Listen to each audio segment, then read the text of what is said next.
जय माता जी दोस्तों। तो ये ब्लॉग है वैष्णो देवी का जो कटरा में जम्मू कश्मीर में है। मैं वहाँ पे गई थी दर्शन करने के लिए। ये फ्राइडे की रात की मेरी ट्रेन थी, वंदे भारत ट्रेन नहीं थी, मेरी दूसरी ट्रेन थी जो सेम टाइम पे चलती है। वंदे भारत भी 8 घंटे में पहुँचाती है, वो 9 घंटे में आपको उतार देगी। तो मेरी ट्रेन थी शाम के 7 बजे और सुबह उतारी थी मुझे जम्मू में ये 5:40 पे। तो वहाँ सुबह सुबह का ये मौसम था। और मैं सही बताऊँ, रेलवे स्टेशन इतना साफ़ सुथरा, एकदम गंदगी नहीं, एक भी चीज़ इधर उधर नहीं। बट सिक्योरिटी आपको हाई मिलेगी क्योंकि पाकिस्तान का बॉर्डर नियर बाई है। तो यहाँ पे आप जैसे ही अपने रेलवे स्टेशन से थोड़ा सा बाहर आओगे तो वहाँ पे होटल्स वाले, कैब वाले, ऑटो वाले सब आपके पास आ जाएंगे, जैसे एज़ यूजुअल हर जगह होते हैं। वो होटल वाले जो आएंगे उनको वो आपको पिच कराएंगे। ये बंदा हमें पिच कर रहा था जो वाइट कलर की शर्ट में था, वो हमें पिच कर रहा था कि हमारे हमारे हमारे यहाँ पे ये रेंज में होटल है। वहाँ टू रूम से मतलब 2 बेडरूम का, 3 बेडरूम और 4 बेडरूम तीनों अवेलेबल रहते हैं। प्राइजेस स्टार्टिंग 500 से रहता है और डिपेंड करता है आपको कितने लग्जरी में चाहिए।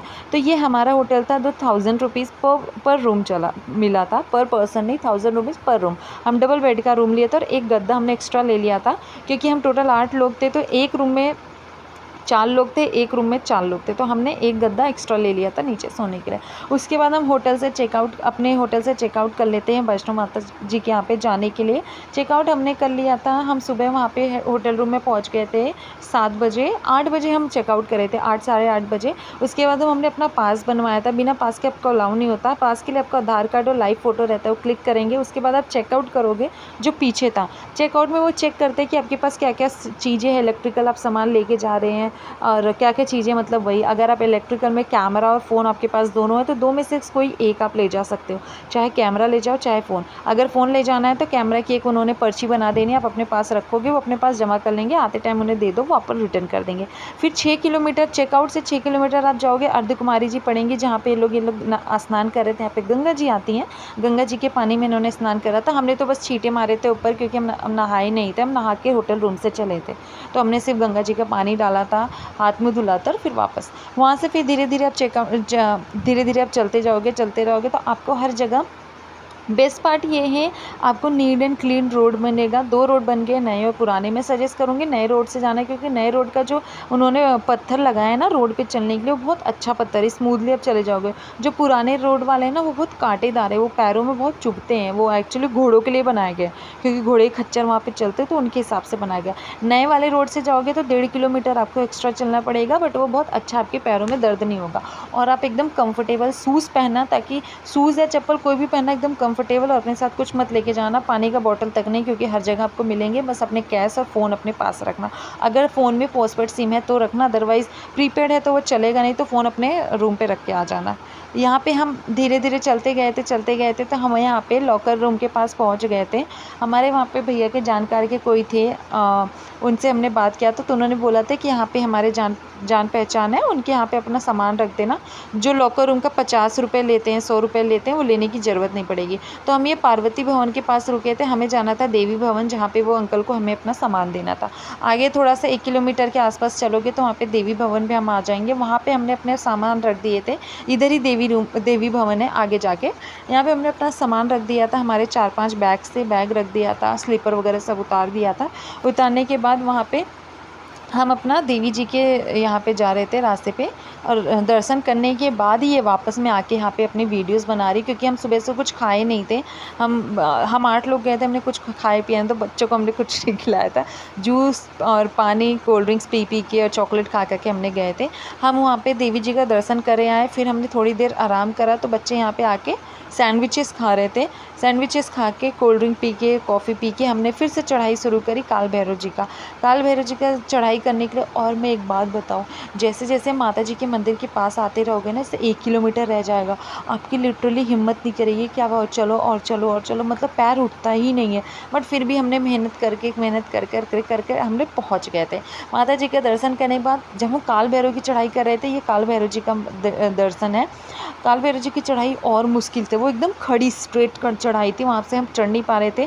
बट हम माता जी के यहाँ से दर्शन करके 5 बजे निकले थे, 7 बजे हम भैरव जी भगवान पे पहुँच गए थे खाना खाने के बाद। मतलब 2-2.5 घंटे में आप भैरव जी के यहाँ पे पहुँच जाओगे। स्ट्रेट चढ़ाई अगर धीरे धीरे जाओगे 2-2.5 घंटा आपको लगेगा। हम 7 बजे पहुँचे थे, वहाँ पे आरती हो रहा था, तो इस वजह से हमें अंदर अलाउ नहीं करा था कि अभी आप दर्शन नहीं कर सकते, क्योंकि आरती के टाइम पे वही लोग रह सकते हैं जिन्होंने रजिस्ट्रेशन कराया। तो हम यहाँ पे बाहर वेट कर रहे थे। 7 साढ़े 7 बजे के आसपास यहाँ पे बारिश हो रहा था और हमें गर्मी, धूप, बारिश, बादल, हर चीज़ के वहाँ पे हमने दर्शन, मतलब हमें क्या बोलते हैं उसको, नज़ारे मिले देखने के लिए। हर चीज़ हमने देख लिया। हल्की बारिश और यहाँ पे लाइव आरती चल रही थी। माता जी का और भैरव बाबा का साथ में ही चलता है, तो यहाँ पे आरती चल रही थी। 8 बजे गेट खुलता है, तो 8 बजे हम फिर से जाके यहाँ पे दर्शन करते हैं। और माता जी के और भैरव बाबा के यहाँ जब भी जाओगे आपको बंदर, लंगूर मिलेंगे ही मिलेंगे। और आप अपना जो भी खाने पीने का सामान रखते हो ना, लेते हो हाथ में, ये तुरंत लेके चले जाएंगे। काटेंगे नहीं, ये आपको हार्म नहीं करेंगे, बट ये खाने के लिए आएंगे, चाहे वो कोल्ड ड्रिंक हो, चाय हो, चिप्स हो, नमकीन हो, कुछ भी हो, तो ये लेने के लिए तुरंत आ जाते हैं। बस ये फ़ोन आपका कुछ नहीं करेंगे, आपके चश्मे कुछ नहीं करेंगे, बट अगर आप पॉकेट में हाथ डाल के घूम रहे हो तो आपके पीछे पीछे घूमेंगे। इनको लगेगा कि आप कुछ उनसे छुपा रहे हो। प्रसाद तो बहुत तेज़ लेके भागते हैं। और वैष्णो देवी के यहाँ पे आपको बिना प्याज और लहसुन का खाना मिलेगा, आपको बोलने की भी ज़रूरत नहीं पड़ेगी, ये सब चीज़ें वहाँ डलेगी नहीं। और बहुत अच्छा वहाँ पर आपको खाना खाने की मिलेगा। फिर हम यहाँ पर भैरव जी का दर्शन करके वापस आ रहे थे। हमने दर्शन 8 बजे हमें एंट्री मिल गई थी, 8:30-9 बजे हमें दर्शन करे थे। फिर 9 साढ़े 9 बजे हम नीचे चलना स्टार्ट करे थे। आई थिंक हाँ, 9 साढ़े 9 बजे हम यहाँ से नीचे स्टार्ट कर दिए थे चलना। हम ये 9:30 बजे के आसपास में नीचे चलना हम स्टार्ट कर रहे थे। नीचे आते टाइम तो कोई दिक्कत नहीं होता, आप फटाफट आ जाओगे। और हम यहाँ पे ये अर्ध कुमारी जी हैं, यहाँ पे हम आई थिंक रात के 1 बजे पहुँचे थे। भैरव बाबा से उतरते उतरते हम 9:30 बजे से उतरे थे। और यहाँ पे अर्ध कुमारी जी के पास हम 1:30 बजे आए थे। अर्ध कुमारी जी का हम दर्शन नहीं कर पाए, क्योंकि वहाँ पे 36 घंटे का वेटिंग था। मतलब अगर आप दर्शन करने आ रहे हो तो आपको, माफ़ करिएगा, 12:30 बजे के आसपास हम पहुंच गए थे। अगर दर्शन करने अर्ध कुमारी जी का आ रहे हो तो आपको आने से पहले रजिस्ट्रेशन कराना पड़ेगा, क्योंकि अब 48 घंटे का वेटिंग हो गया। सैटरडे को 36 घंटे था, बट अब संडे को बारिश इतनी ज़्यादा हुई कि वहाँ पे 48 घंटे वेटिंग हो गया। फिर हम सुबह 3 बजे हम अपने रूम में आए थे। 6-7 घंटे हम सोए हैं। 12 बजे हम चेकआउट करें। चेकआउट जैसे हमने करा, वहाँ बारिश स्टार्ट हो गई थी, क्योंकि संडे का मौसम वहाँ बहुत ज़्यादा ख़राब था। पूरे दिन बारिश हुई और बहुत गंदा वेदर हो गया था। गंदा कहने का मतलब ये था, सिर्फ बारिश था और बहुत बादल एकदम पास आ जा रहे थे। पूरे बारिश हो रही थी, अंधेरा सा हो रहा था। तूफ़ान नहीं था, बारिश था, बादल। अब यहाँ पे भी आप देखो ना, पूरा फॉग, पूरे बादल नीचे आ गए थे, पूरे फॉग सा हो गया था। तो यहाँ पे पूरे दिन संडे बारिश हो, तो संडे से लेके 3-4 दिन तक और बारिश होगा। तो अगर अभी आप कोई जल्दी में कोई जाना चाह रहे हो तो अभी रुक के 3-4 दिन बाद आप जाओ। बट अगर जब भी कोई जाए तो अर्ध कुमारी जी का रजिस्ट्रेशन पहले करा के जाए, अदरवाइज़ वो दर्शन हो नहीं पाएगा। तो हमारा इस टाइम नहीं हो पाया था। हम अब नेक्स्ट टाइम के लिए प्लान करेंगे, जब जाएँ तो उसके पहले हम रजिस्ट्रेशन करा जाए, या फिर हम 2-3 दिन की छुट्टी लेके जाएँ, ताकि वहाँ इंतज़ार करें और 2-3 दिन रुक के वहाँ अर्ध कुमारी जी का दर्शन करके हम आ सकें। उसके बाद हम वहाँ पे धीरे धीरे रेलवे स्टेशन पहुँच गए थे। ये हमारा रेलवे स्टेशन था। यहाँ पे हम आ गए थे, 3 बजे आ गए थे। हमारी ट्रेन थी रात के 8 बजे, संडे की रात के 8 बजे की ट्रेन थी। सुबह वो मुझे न्यू दिल्ली उतार दिया था सुबह 7 बजे। मतलब 10 से 11 घंटे, 12 घंटे आपको ट्रेन लगाती है, और लेट नहीं होगी, राइट टाइम पे ट्रेन जाएगा। और हर जगह आपको एकदम नीट एंड क्लीन मिलेगा, चाहे रेलवे स्टेशन हो, चाहे माता जी के मंदिर का रास्ता हो, भैरव बाबा जी के रास्ता हो। पानी आपको एकदम चिल्ड मिलेगा, हर आरओ का पानी मिलेगा हर जगह। और मैं आपको सजेस्ट करूँगी, बस एक कंफर्टेबल शूज़ पहन लेना, अपना पोस्टपेड सिम है तो फ़ोन लेके जाना, और अपने पास कैश रखना। अगर कैश आपको कम पड़े तो ATM कार्ड लेना, ATM कार्ड हर जगह मिलेगा। जय माता जी, बाय बाय।